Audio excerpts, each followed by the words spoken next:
All right, hello and welcome back to Structured Insights, your go-to podcast for practical information around the biggest tech and security challenges that are facing enterprise businesses. I'm Nick, your host for today, and I'm excited to talk about a topic that I really believe is like the Wild West, which is AI security. And with me today, again, two people that make Bill Gates look like a dumb guy. We have Bill Tracy and Collin Miller. So, Bill, why don't you introduce yourself, and then Collin will have you introduce yourself, and we'll jump right into this. Hi, everybody. Bill Tracy here, CRO at Structured Communications. And I'm Collin Miller, Director of Cloud Security at Structured. Awesome. Well, guys, we're going to be using your firsthand experience and insights to really sort out what's real, what's not, what we should be scared to death about around AI security. So, hopefully we'll walk away with some actionable ideas that everybody can dig into afterwards. So you ready to go? Yeah, let's do it. All right. Let's I really feel like the AI is like an arms race right now. I think that's how I think about it with the technology. So I guess my question to you guys is it our best friend, our best ally, or is it our worst nightmare when it comes to AI? Where do you stand on the hype scale? I'm going to go with yes, and I'll let the smart guy answer. Yeah. I will rely on an even smarter man than myself, Bruce Schneier from the Kennedy School of Government. I heard him talk on AI, and he said that the generative AI is going to improve the scale, speed, and sophistication of human work. And that's significant both on the offense and the defense side. So there are reasons to be, I guess, afraid, and there's reasons to have hope when it comes to the adoption of AI tools. If Gartner says that 63% of organizations have used AI-driven tools, but only 24% feel they have adequately skilled staff to make sure they run those tools right. Is that a stat that is that you feel like you've seen in some of your customer interactions, or is it are you seeing something different in the market? No, I think that's a challenge across technology and cybersecurity in general is, this having a well-trained, skilled workforce. In AI, it's a particular crunch. I think we definitely see, the large players in this space. They're not just gobbling up the hardware and the GPUs, but they're gobbling up the talent and the software engineers and data scientists and so forth. Well, and Nick, I think there's an even finer point on that. I think a lot of that stat also refers to the use, the adoption, and how to effectively implement it.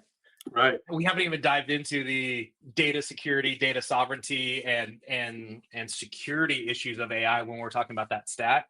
And I would guess that without having the number, that spread is probably significantly greater when you think about AI security, data governance, et cetera, around utilizing and implementing those tools. To that point, let's dive into, I think, helping people understand the difference, the two sides of AI, right? There's the defender versus the attacker.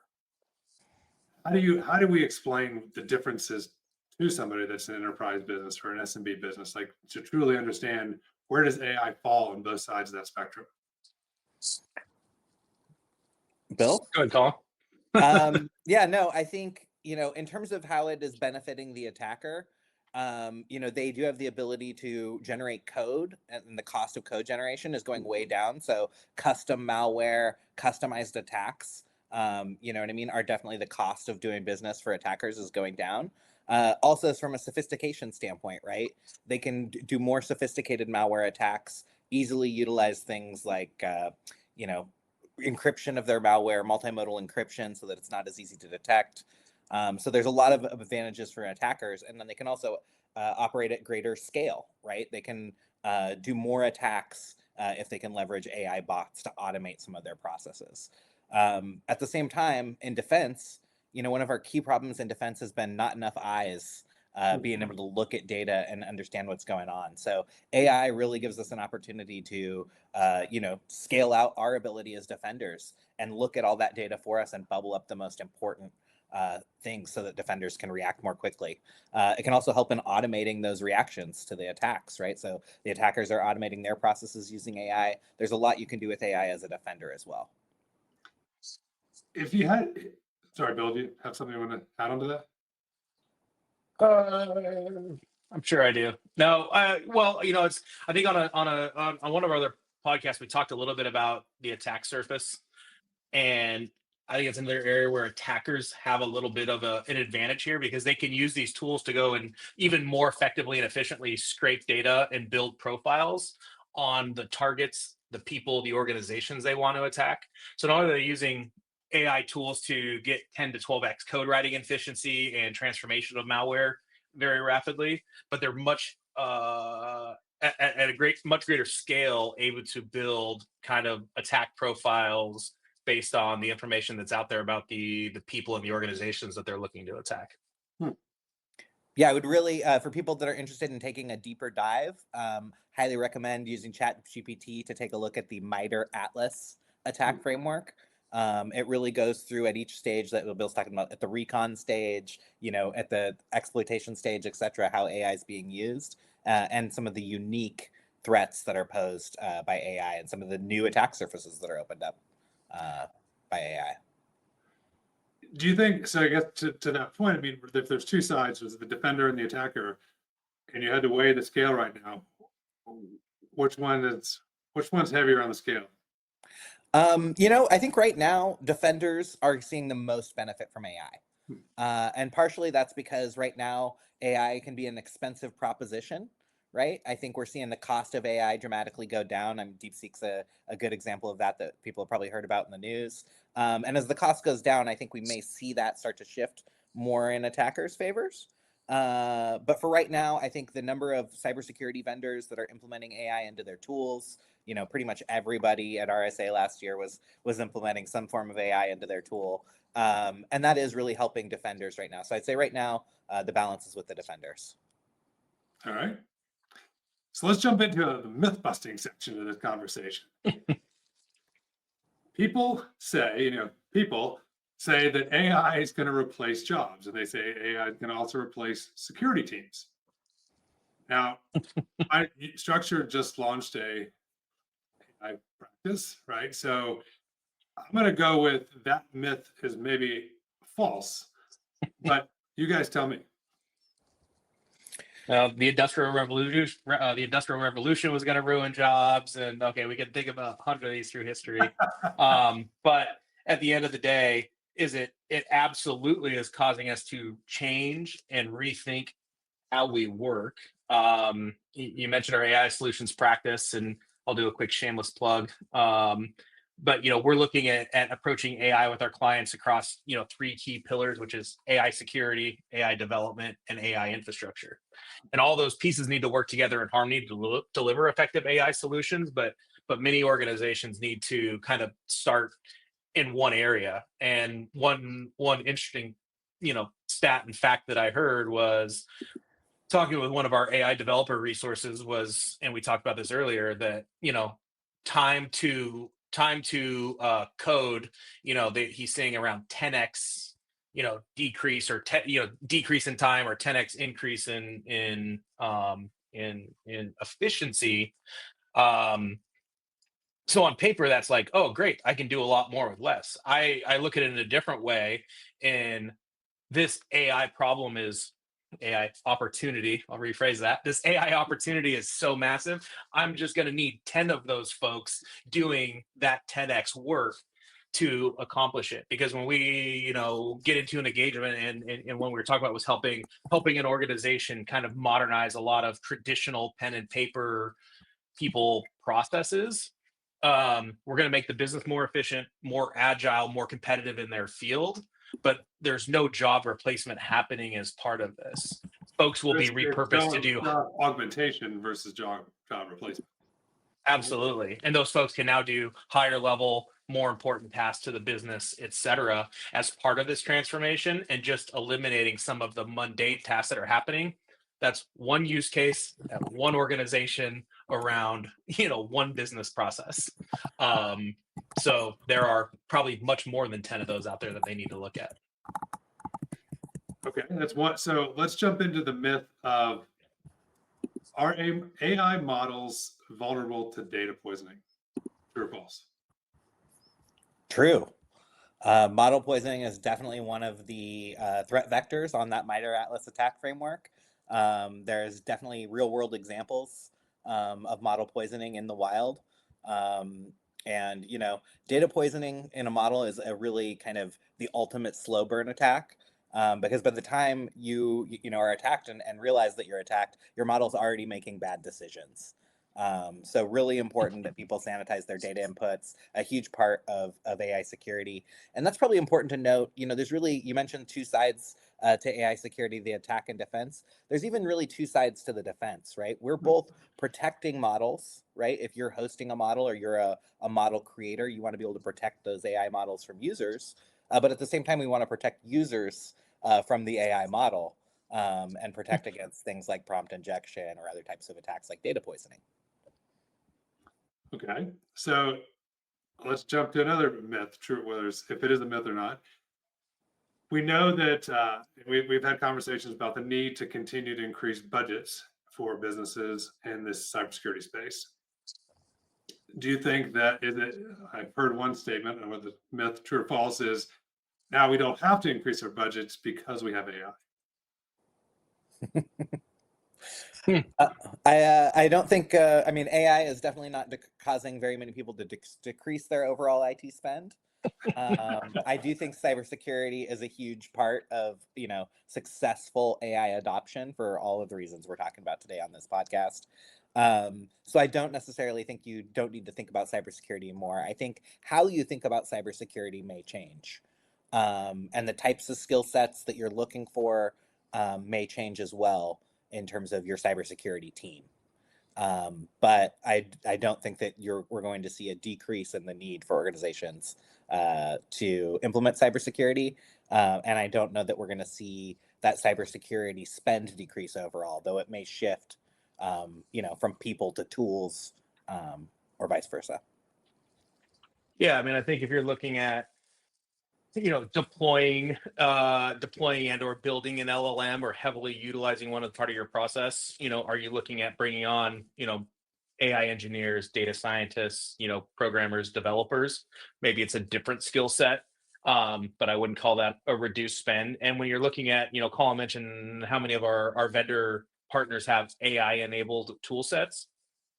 Those are expensive. Those are running on expensive AI platforms to deliver those services, and there's a cost to doing so. So again, I can offset it with soft costs, time to market, better user efficiency, better customer experience, all of those things. So I am receiving tangible benefits that are making me more competitive in the market, which in general for our customers will lead to better customer experience, which means happier long-term customers, better revenues, profits, et cetera. At the end of the day, we want to help our businesses or our clients transform their business using technology to deliver better outcomes to their users and their clients. And at the end of the day, for most of our customers, that means a better bottom line to their business.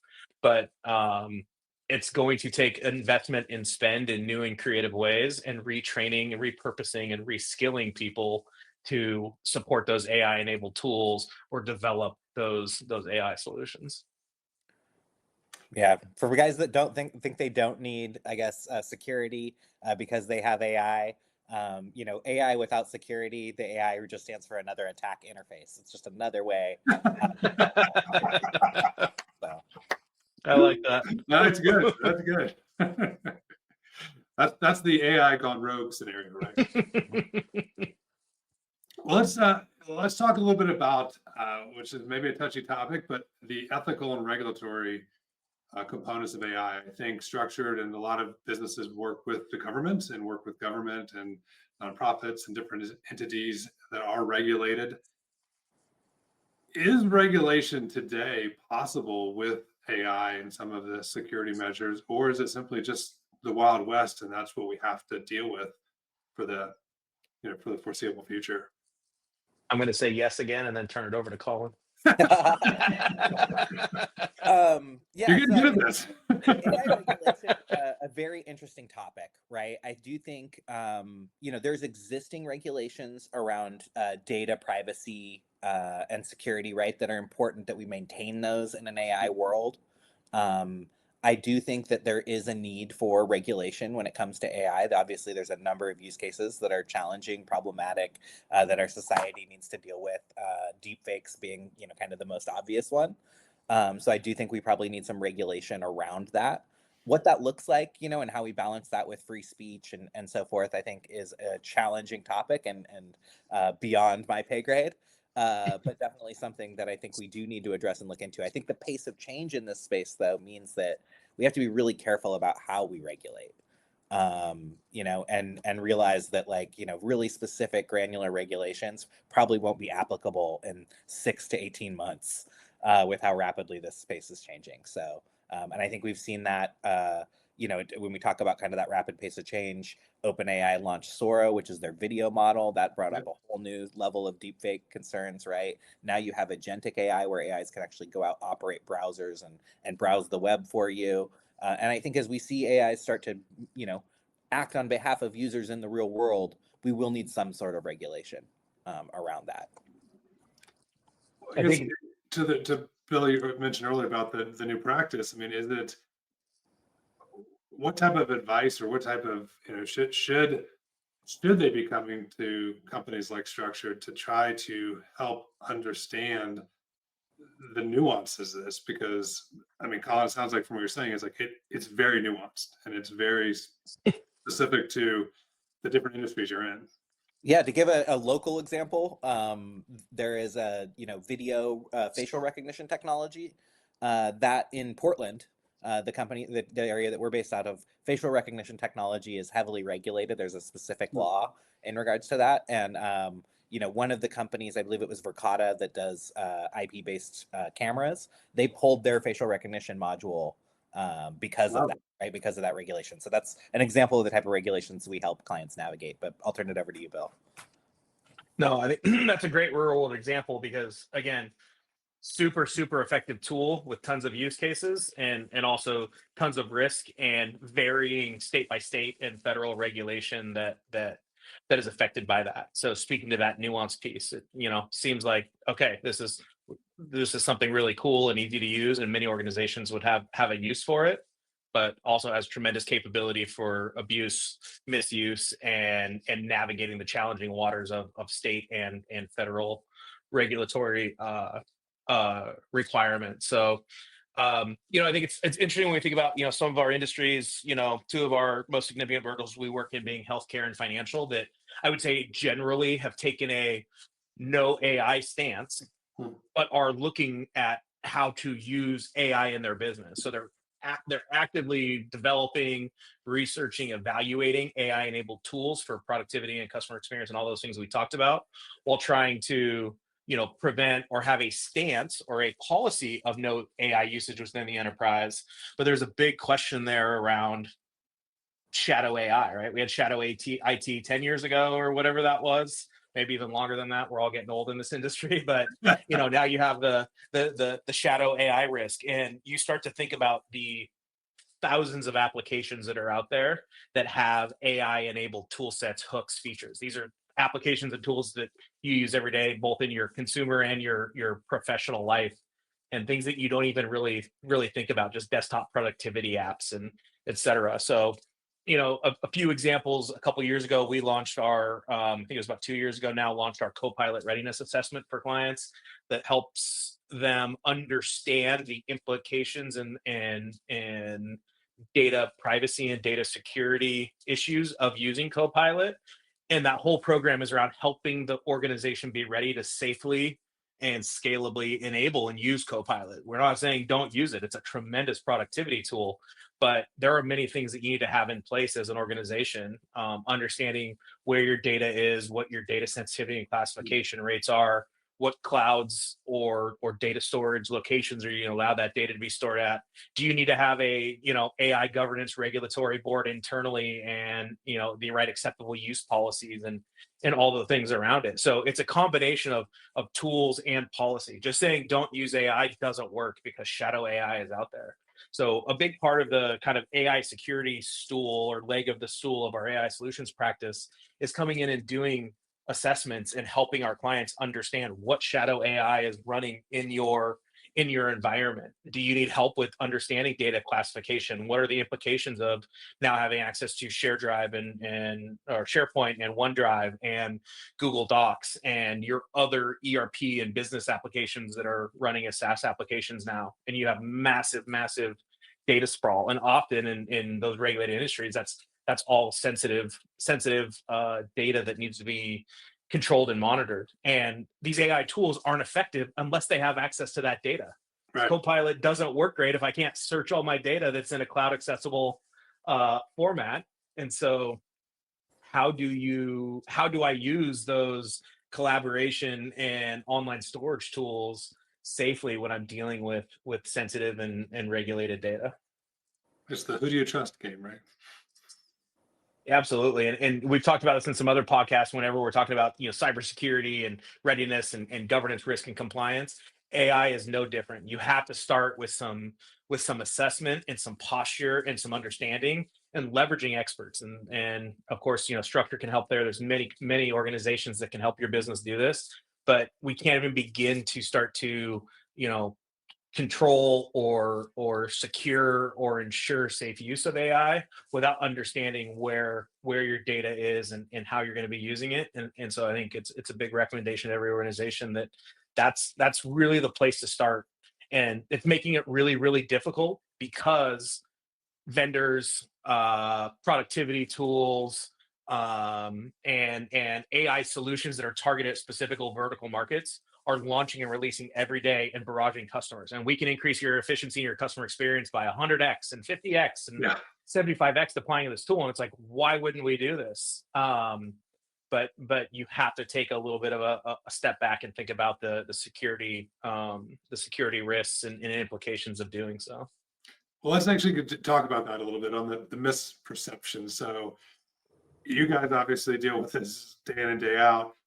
So let's give the listeners some non-AI generated feedback on what's some of the worst security advice you've seen posted out there on LinkedIn, heard from your client, heard that people are giving about AI. That I think to your very point of, well, hey, we can get 55% increased efficiency at what cost? So I think let's maybe share and we'll hide the names for the sake of anonymity. But what have you seen? What have you heard? Just bad advice. You got any fun stories, Collin? I mean, definitely a lot of let's put the firewall policy into the AI and then it'll review it and tell us where our problems are, kind of stuff. Right, of let's just put data that maybe that's sensitive data and you wouldn't want other people to have access to it, but pop it into the AI to kind of help with your job, with the productivity side of things. So we definitely see that a lot, and I think we also see a lot of enabling plugins, things like Grammarly or other plugins, right, that users use that are relatively innocuous, but every one of these models has a different terms of service, a different way that they handle your data. So yeah, having that governance and acceptable use, super important. And yeah, we definitely see both examples of people putting bad stuff into models as well as examples of bad stuff coming out of models, right? Models can make up stuff that hallucinate, so that's another piece that you have to watch out for in an area where we see a lot of, bad behavior. This is really just an evolution of the sensitive data productivity problem that we've had for years, right? When we first got, box.com, HR wants to go work on, payroll from home. Right. Can't get to it, can't email it to myself, but I can throw it up in my Box account and, in my Dropbox and be able to work on it. And whoops, I accidentally marked that Dropbox as public, not private, or whatever. Or putting things into your SharePoint or OneDrive folders. You think about how easy it is now to share and collaborate with Teams and OneDrive and SharePoint. Yeah. And, there's a lot of just best practices around that I think we need to talk about. If you're going to do this, is it in a dedicated standalone folder for that use case or for that client or for that business partner that's highly locked down and secure? These are all best practices that we've been fighting in the cybersecurity world for the last 20 some odd years that Collin and I have worked together here. And those problems still haven't been fully mitigated and eliminated.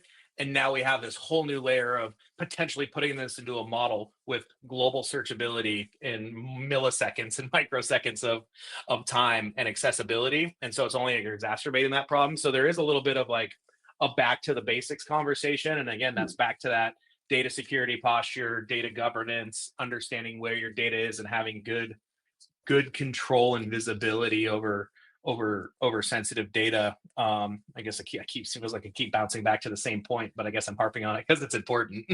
It's interesting you said back to basics. I mean, we're so much AI and so much looking ahead, right? It's the future gazing, but it makes me think, is there something super basic that if you could just wave that magic wand and say, I'm going to fix this AI security vulnerability, just something simple that everybody should be doing.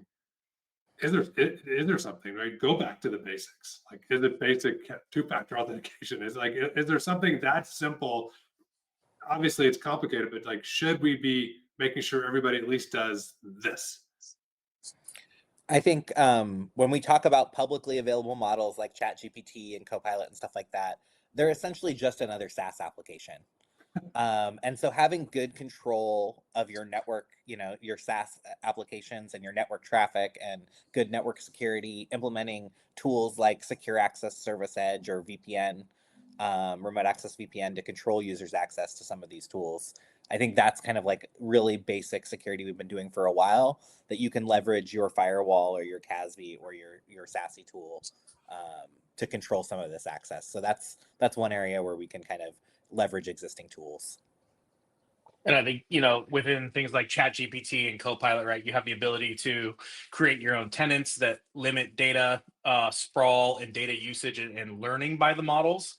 And I think that's another important piece of this conversation, though, of just because I am within my GPT instance or my Copilot instance, does not mean I should be putting whatever data I want up there.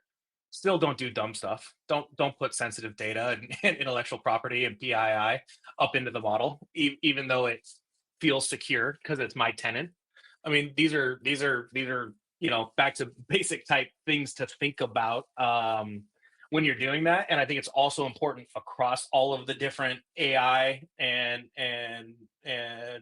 models and tools available out there, to Collin's point, the productivity tools, all of those things, the terms of service and what that means to have your own secure tenant could vary wildly across the AI models. This is, to get into the world where you do have to go and read those EULAs and those data governance requirements they have and understand, because just because ChatGPT does it this way doesn't mean that maybe Sora does it this way, or this other model or this other application. Maybe they offer a similar feature set, but there could be nuances in what that actually means around data privacy, data governance, and learning in the model. I don't know. Does that make sense, Collin? Did I say that right? Yeah, no, I think that's totally right. And I think, we've been, for over 30 years here at Structured, we've been helping our clients adopt new technologies, right? And there was virtualization came along, it had unique security challenges associated with it. We, Structured learned what those challenges were, and we helped our clients address them. Similarly with mobile computing, right? Mobile phones, iPhone comes out, everybody's using mobile computers, whole new set of security concerns, the shadow IT concerns, right? If you don't give it to the users, they'll find another way. Very similar to what we're dealing with in AI and shadow AI right now. And then, SaaS and cloud computing, similar. Whole new set of security challenges. We can help you navigate those sometimes murky waters when a new technology comes in and disrupts. There's going to be new security challenges. And you're going to need a partner to kind of help you navigate some. So based on this conversation, I feel like when we said at the beginning, is AI the best ally or the worst nightmare? I feel like you guys are leaning on more right now. It's a pretty good ally, but we just need to, like most allies, we just need to make sure we have got a good partnership, that it's all working together. So I guess let's close with it. And I've asked this in other podcasts. AI affects, I think, probably more so than a lot of other security technology. It affects more people within an organization, right? And more people are using it in both their home as well as at work. Who do you think is at risk the most for when it comes to trying to, if I'm the CTO or CISO, who in my organization should I be thinking about? Like, I really need to make sure these people are aware of those nuances you guys articulated about the risks.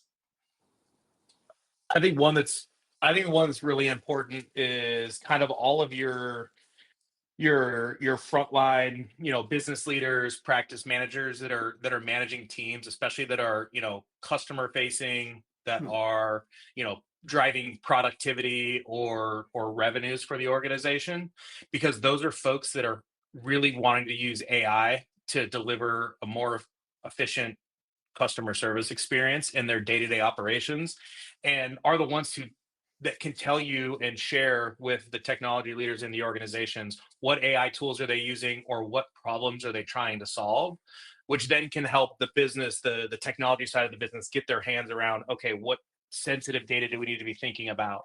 What applications do we think about could be affected by this? But those are the folks that we see across, marketing, sales, operations, finance, that are really heavily trying to use AI tools to increase their productivity, increase their time to market, and drive efficiency for the organization. The technology side of the business has to be meeting and interviewing those leaders to understand what them and their teams are doing and utilizing from an AI standpoint. Great advice. Collin, anything else you want to add to that? I would just say, that C-level people, they need to be worried about it too, right? They're often the targets and the most public figures of a company, and most likely to be, have their image out there for things like deepfakes. And then your help desk, always the soft underbelly of any organization. That help desk, making sure that they're well trained to detect things like, a fake AI call-in, for instance, to reset a password. So. I know. I mean, Collin, is this really Bill Tracy or is this somebody else? I mean, Surprise! well, the real Bill Tracy, please stand up. I don't know. Exactly. That would have been a fun segue for this one. My AI avatar goes away and it's really me. Well, guys, thanks so much. I think this is, we could talk hours about AI and what's going on. I think we need to keep, the pace of technology, the pace of regulation, the pace of the law constantly changes with AI. And I guess, as we close, if somebody wants to learn more about your new practice and getting educated, what should they do? What information should they be thinking about before they contact you so they can start building their, basically building the information to have a thoughtful conversation with you? Well, I think Collin couldn't have said it better. That for 30 years we've been helping our clients adopt new technologies. I think that it's reach out to Structured, reach out to your trusted partner, and just open the lines of communication around the successful adoption of AI.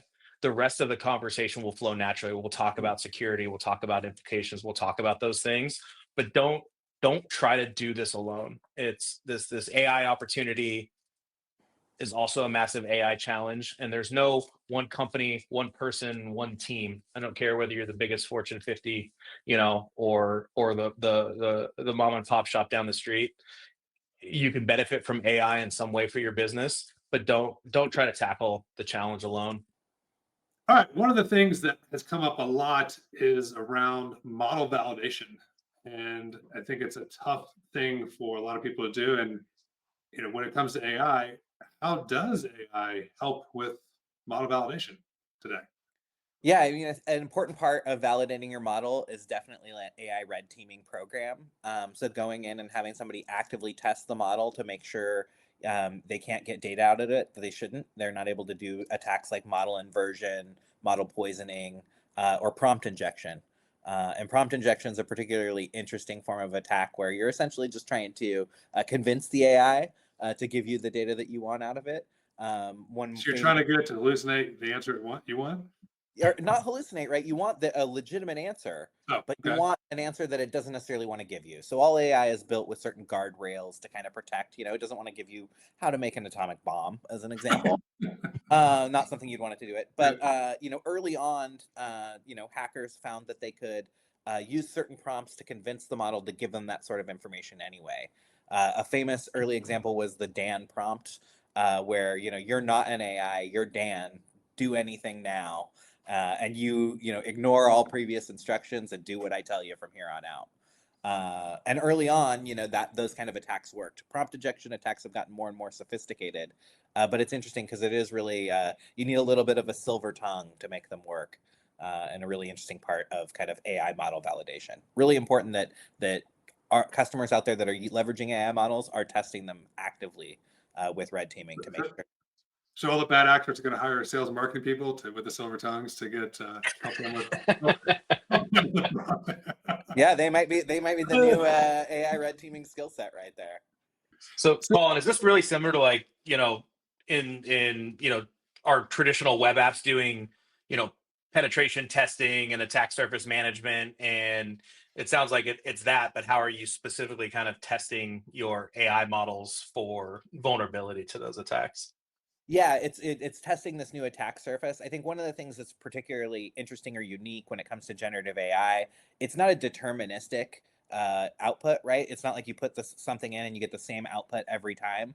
So when you're testing things for AI red teaming, it's important that you're doing it at scale, right? That we're not just doing it once. Oh, nope, didn't give us the right answer. Everything's fine. You really have to iterate on that and make sure that you have a statistically significant result. So what would be a real example though of on the model situation? Like what if they were trying to manipulate the model? What would be what would be the real world outcome if a bad actor did do that? What's the outcome to the client? Yeah, I mean, you may be able to extract information like source code from a model that maybe isn't supposed to delegate to you. You can get the model's own, this is something that I played around with it, the model's own parameters, right? What are its controls and safety things that they put in place that could then maybe help you even further in that process? And, when you are talking to an AI and chatting with an AI, you're not just talking, you're also teaching. So there's also that component of you have the ability to do model poisoning via prompt injection, right? If you talk to it enough and kind of convince it that a certain fact is true, it may become to believe that. So some of the I did a AI red teaming exercise recently. We were trying to get the model to claim historical facts that weren't true, based on actual Wikipedia entries and stuff like that. And that is an example of something where, given enough time and convincing, you can make the model believe that. So really interesting. Awesome. Great advice, guys. And thank you again, Bill. Thanks, Collin. You can listen to this podcast and others on YouTube or LinkedIn. Thanks again, gentlemen, and look forward to continuing conversations about AI, technology, cybersecurity, and everything that makes businesses successful. Take care.